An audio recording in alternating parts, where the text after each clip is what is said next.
A información deportiva chegou á miña vida un pouco de sorpresa e sen agardalo. E xa vai para 3 anos que formo parte da familia de Radio Lugo, da cadena SER.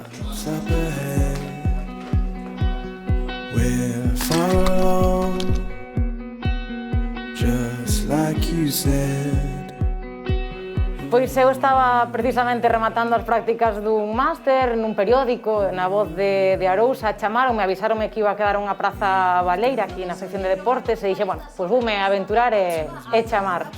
O certo é que non tiña experiencia, digamos, laboral, non? Na información deportiva e finalmente colleronme. O meu ca radio foi amor a primeira vista. En canto me puxeron diante dun micrófono en primeiro de carreira, quedei prendida dela. O certo é que a min os compañeiros recibíronme cos brazos abertos, pero sí que é verdade que ao principio, sobre todo, eu a min mesma repetíame, vanche estar mirando moitísimo con lupa, a ver que dis, és unha muller no mundo de homes, e penso que é unha presión que a moitas nos pode pasar.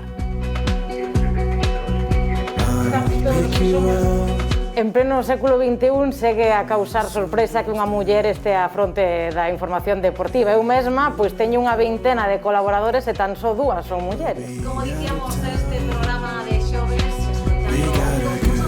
a información deportiva feminina cúbrese máis que antes, pero todavía lle falta moito para chegar a ter a mesma importancia nos medios de comunicación que a masculina. Gustaríache continuar, Diego? Avanzamos? Sí. Que está todo feito? Mentira.